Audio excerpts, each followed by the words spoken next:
വിദ്യാബാലന്റെ ശരീരഭാരം കുറച്ച anti inflammatory diet വിശദീകരിക്കാം. Ethnic health code.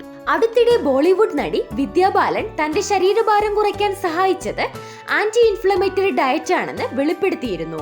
തന്റെ ശരീരഭാരം കൂടുന്നതിന് കാരണം കൊഴുപ്പല്ലെന്നും നീരുവീക്കമാണെന്നും ജിമ്മിൽ പോകാതെ ആന്റി ഇൻഫ്ലമേറ്ററി ഡയറ്റ് പ്ലാൻ പിന്തുടർന്നതാണ് വണ്ണം കുറയാൻ കാരണമായതെന്നുമുള്ള അവരുടെ വാക്കുകൾ ഏറെ ചർച്ചയായിരുന്നു.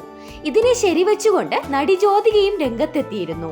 എന്നാൽ എന്താണ് ആന്റി ഇൻഫ്ലമേറ്ററി ഡയറ്റ്? ശരീരത്തിനുണ്ടാകുന്ന വീക്കം തടയാനായി പിന്തുടരുന്ന ഭക്ഷണ രീതിയാണ് ആന്റി ഇൻഫ്ലമേറ്ററി ഡയറ്റ്. ഹൃദ്രോഗം, ആർത്രൈറ്റിസ്, പ്രമേഹം, സമ്മർദ്ദം, മോശം ഭക്ഷണക്രമം, വ്യായാമക്കുറവ് അല്ലെങ്കിൽ ലഹരി വസ്തുക്കളുടെ ഉപയോഗം എന്നിവയെല്ലാം ഈ ആരോഗ്യ പ്രശ്നത്തിന് കാരണമാകും. ഹ്രസ്വകാല വീക്കം സുഖപ്പെടുത്താനാകുമെങ്കിലും തുടർച്ചയായ വീക്കം ശരീരത്തിലെ കലകളെ നശിപ്പിക്കുകയും രോഗത്തിലേക്ക് നയിക്കുകയും ചെയ്യും.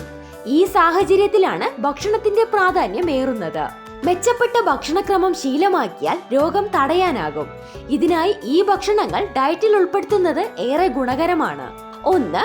ബീറ്റ കരോട്ടിൻ അടങ്ങിയിരിക്കുന്ന ക്യാരറ്റ്, വൈറ്റമിൻ എ, സി എന്നിവയുടെ സ്രോതസ്സായ ക്യാപ്സിക്കം, ഉള്ളി എന്നിവ ഡയറ്റിൽ ഉൾപ്പെടുത്തുന്നത് വീക്കം തടയാൻ സഹായിക്കും. 2.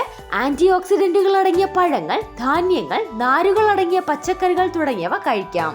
3. പ്രോബയോട്ടിക് വിഭാഗത്തിൽപ്പെടുന്ന ഓട്സ്, വാഴപ്പഴം, യോഗട്ട് എന്നിവ ഭക്ഷണത്തിൽ ഉൾപ്പെടുത്താം. വെളുത്തുള്ളി, ഇഞ്ചി, മഞ്ഞൾ, കറുവാപ്പട്ട എന്നിവ ഭക്ഷണത്തിൽ ഉൾപ്പെടുത്താവുന്നതാണ്. 4. സാൽമൺ പോലുള്ള കൊഴുപ്പുള്ള മത്സ്യങ്ങൾ, കടൽ മത്സ്യങ്ങളായ ചൂര, അയല, ഒമേഗ 3 ഫാറ്റി ആസിഡ് ലഭിക്കാൻ ചിയ സീഡ്, ഫ്ലക്സീഡ് എന്നിവ ഡയറ്റിൽ ഉപയോഗിക്കാം. ഈ വിലപ്പെട്ട അറിവ് പൊതുസമൂഹത്തിന്